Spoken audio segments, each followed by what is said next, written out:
कहते का काह जान दे, गुरु की साख तू लेय, साकट जन अरुस्वान का, फेर जवाब न देय। कबीर कहते हैं, तुम गुरु का उपदेश ग्रहण करो, बहिर्मुख एवं श्वान को बोलने देना, परंतु उनको उत्तर देना नहीं। यही है सद्गुरु कबीर का अक्षर अविनाशी देह, जो आज भी उतना ही आवश्यक है।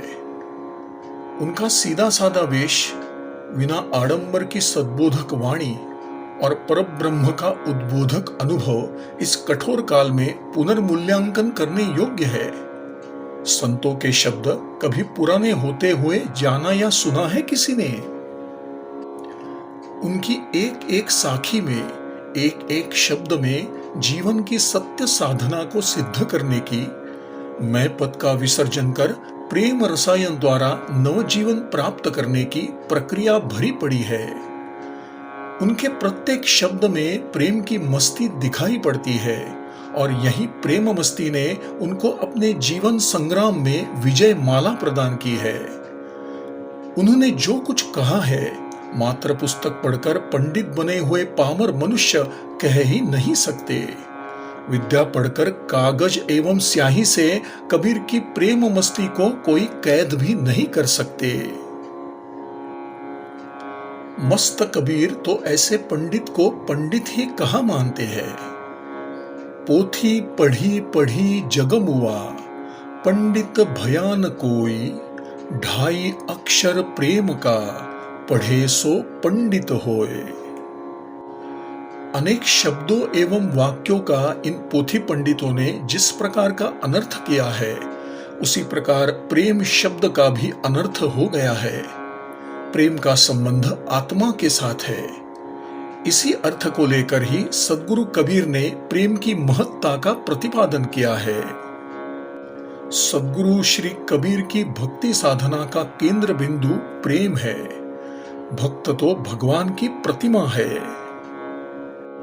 पति परमात्मा की आज्ञा लेकर प्रिया जीव अपने नैहर इस जगत में आई हुई है।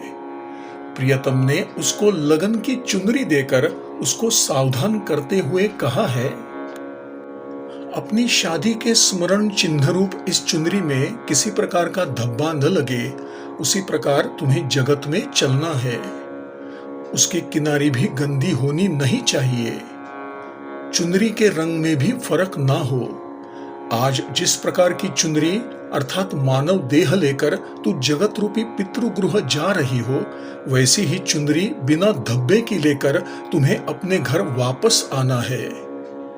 यदि इसमें दाग दिखाई पड़ा तो कहना पड़ेगा कि लगन के स्मरण चिन्ह रूप चुनरी के प्रति तुमने सावधानी नहीं बरती है और ऐसा मानकर तुम्हें गृह प्रवेश करने नहीं दिया जाएगा। इसका तुम्हें ध्यान रखना है। गृह प्रवेश प्राप्त न होने से घर घर योनि योनि भटकना पड़ेगा, कहीं ठौर नहीं लगेगा। परंतु मैं इस चुनरी का लग्न के अवसर के अतिरिक्त उपयोग ही नहीं करूंगी कि उसमें धब्बा लग जाए। इस प्रकार प्रियतमा ने हंसते हुए कहा और संसार की सफर करने के लिए वह चल पड़ी। कैसी है यह चुनरी? इसमें विविध रंग भरने वाला रंगरेज कौन है? किस वस्तु से बनी हुई है यह चुनरी?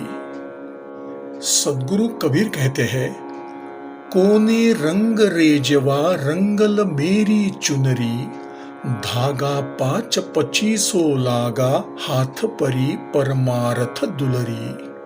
चौकी 4 प्रेम का खूटा, पहिरतया धन हो गई प्यूरी। पहिरी ओढ़ी धन भई सतमार्ग, समुझ समुझ भई दिन दिन दुबरी। कहहिन कबीर अजब रंग रेजवा, साधु संगति गही चरणन उबरी। भला किस रंगरेज ने इस शरीर रूपी चुनरी को रंगा है? चुनरी पहनकर आने वाली प्रियतमा को इसका विचार करना चाहिए। सद्गुरु कबीर कहते हैं कि यह चुनरी पंचतत्व रूपी तागे से बनी हुई है। 2 हाथ और 2 पैर की सजावट भी है। प्रेम की बुट्टियों से भरी हुई है। यह चुंदरी पति की पत्नी को दी हुई अनमोल भेंट है। सांसारिक सुख, धन संपत्ति, मान प्रतिष्ठा और शारीरिक मानसिक संपत्ति इस मानव देह को प्रभु की कृपा से ही प्राप्त होती है। इस चुंदरी को पहनकर मानव देह धारण कर जीव सन्मार्ग पर चलने के लिए चल पड़ा है। उसका शरीर सुवर्ण वर्ण सा दैदीप्यमान है। पीला रंग सौभाग्य का चिन्ह है और काला रंग दुर्भाग्य का लक्षण है। स्वरूप सौभाग्य संपत्ति जीव को परमात्मा देता है, परंतु यहाँ इस संसार में आकर जीव ऐसे समझने लगता है कि यह सब मैंने अपने पुरुषार्थ से प्राप्त किया है और इससे मदोन्मत्त होकर संसार के नाना प्रकार के रंगों में खेलने लगता है। दुर्लभ मानव देह को सन्मार्ग से हटाकर कुमार्ग की ओर चलता है। उसमें भी कोई भाग्यशाली जीव संयम, सत्य, भजन, प्रेम और सदाचार का विचार करता रहता है। ऐसे जीव को लक्ष्य करके सद्गुरु कबीर कहते हैं, पितृगृह अर्थात संसार में आई हुई यह बिचारी प्रियतमा चुंदरी का ख्याल रखते रखते दुर्बल हो गई है।